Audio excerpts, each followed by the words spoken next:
The way it's going to work today is Noah's going to present his work from the last 2 years, so it'll take maybe 35, 45 minutes. Then there will be time for teachers to ask questions and make comments, and there will be time for friends and family to do the same after that. So thank you everyone for being here. Noah. All right, welcome everyone. Today we will review and evaluate my experiences in Division 3 through grades 9 and 10. It will certainly not be easy. In most schools, such a task is considered too difficult to be left in the hands of the student. Fortunately, Wildwood believes otherwise, placing the responsibility of finding out what has characterized my experience in Division 3, of understanding what and how much I've learned in my hands. Then I get a chance to explain it, and believe me when I say I have much to explain. You see, my life in high school, despite constant striving for the ideal of steady growth that looks good on a college application, has been largely nonlinear. And nonlinear change has been historically difficult to measure. Lines are easy to work with, we have the ancient Greeks to thank for that, but the properties of nonlinear curves remain mostly unquantifiable until the mid-1600s. It was at this time that two mathematicians, Isaac Newton and Gottfried Leibniz, made the discovery, or the decision, that curves are composed of infinitesimally small, straight pieces, too minuscule to be curved, but long enough to have direction. And thus, calculus was born. Suddenly, the world made more sense. Sociologists could reliably predict population growth. Engineers could control the movement of force through their buildings. The United States government could even send a man to the moon. Calculus is the study of change. For years, it has allowed people to find continuity in their lives where there once seemed to be randomness. Hopefully, it will help us find some continuity in mine. I'd like to share a quote. Like a movie, calculus reimagines reality as a series of snapshots, and then recombines them, instant by instant, frame by frame, the succession of imperceptible changes creating an illusion of seamless flow. By Stephen Strogatz, author of The Calculus of Friendship. Is this not the perfect way of analyzing the growth of a person? Today, we will see snapshots of my life throughout the past 2 years.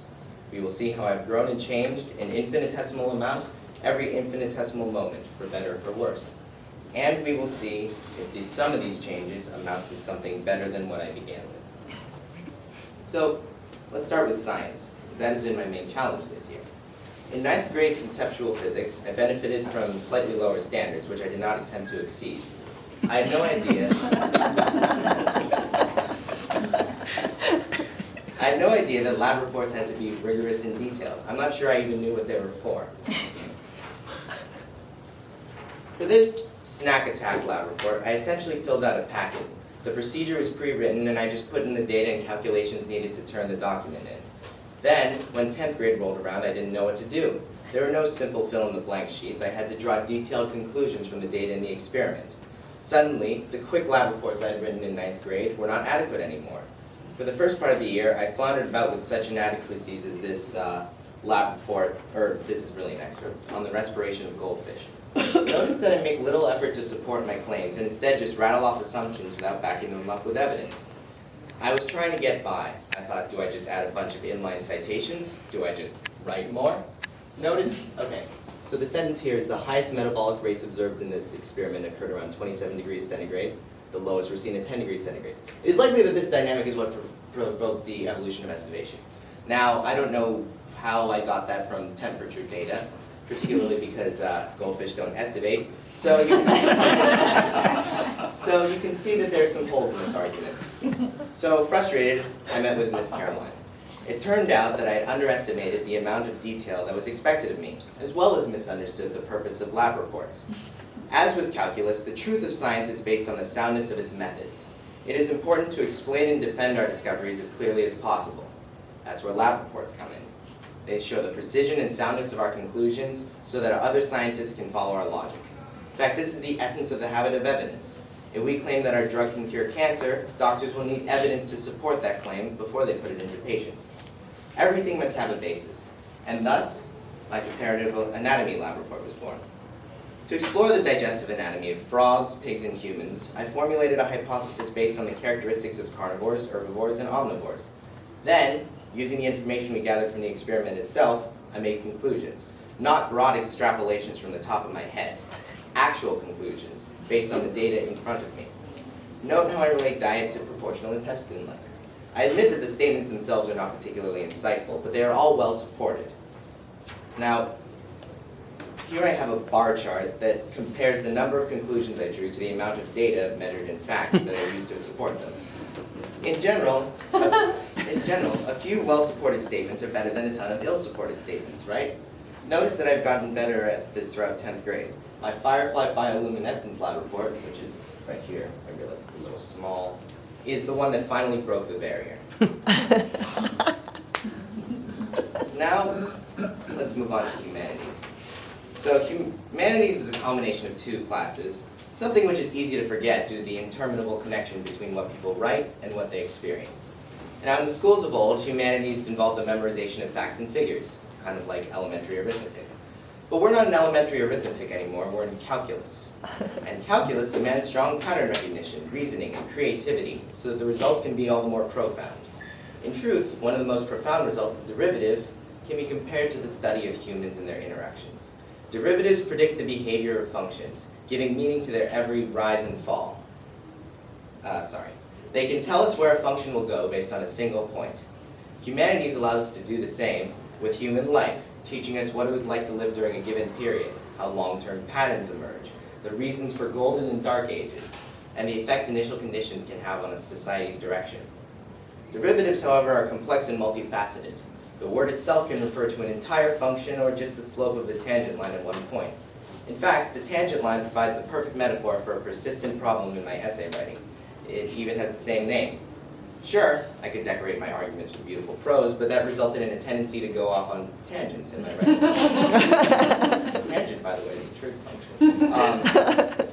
For example, in this essay on the Great Gatsby, originally intended to encapsulate the misplacement of priorities shown by the main characters, I start talking about such diverse topics as the self-perpetuating desire for overstimulation, and extended my introduction to twice the size of my other paragraphs. Then, in the first body paragraph, I proceed to list about 6 different interactions between the main characters and follow them up with a claim that none of these events have any relevance whatsoever. To be fair to myself, that quote is kind of taken out of context. I meant relevance to their lives, but it highlights something ironic. As the characters in The Great Gatsby spent too much time on the short term and not enough on the long-term aspects of their lives, I was too concerned with the directions my ideas were taking me and forgetting to mind the long-term structure of my essay. My ideas were all over the place, and trust me when I say that there were a lot of them, but they weren't getting connected back to the thesis. On the other hand, I believe I've improved my sense of structure since 9th grade. This is my essay on All Quiet on the Western Front.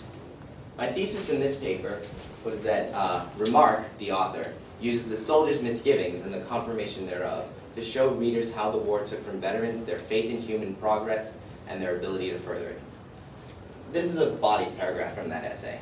My topic sentence is, another impediment to progress is soldiers' difficulty relating to, and thus collaborating with, lifelong civilians. This not only connects to the thesis, but it also focuses the argument. There's a problem in calculus called the smallest enclosing ball problem. It asks, what is the smallest circle that will surround a given set of points? This problem can get very involved, and mathematicians are still trying to streamline the computational process used to solve it, but essentially, the principle is to start with a large circle and gradually shrink it around the points. Likewise, an argument in an essay should start broad and close in around the points, not anywhere else. In the Gatsby essay, I was shrinking the circle and closing in, but I forgot to do it around the points. I was attacking points that did not support my thesis. In some of my essays at the beginning of the year, I was focusing on putting the circle on the points and forgot to shrink it. My arguments were vague and brief, full of generalizations and shallow analysis. This essay, the last of the year, is a great example of when I got it right. I dove deeply into the evidence without ever losing sight of its relevance. So let's continue into the argument. The differing experiences of the two groups makes communication impossibly difficult, as Paul learns when he goes on leave. Paul's father wants to hear about the war, but Paul is reluctant to speak. He narrates, "My father wants me to tell him about the front. He's curious in a way that is stupid and distressing. I realize he does not know that a man cannot talk about such things." Paul's objections are fervent, even contemptuous. His view of his father's concerns as stupid and distressing present a significant barrier to the once strong ties they shared. But this disconnect not only repels Paul, but also removes his willingness to maintain a bond. Without the vital relationships needed to sustain moral drive and provide support, it becomes far more difficult and less desirable for Paul and the other soldiers to make sacrifices or take risks for others. Paul is unlikely to expend effort aiding a society that does not understand him. As you can see, that second to last sentence provides the vital connection between the evidence and the argument needed to support a solid thesis. Paul is disconnected from his father, yes, but it's relevant because it prevents him from collaborating, and that destroys his productive capability. So goes what I consider my best work of analytical writing to date.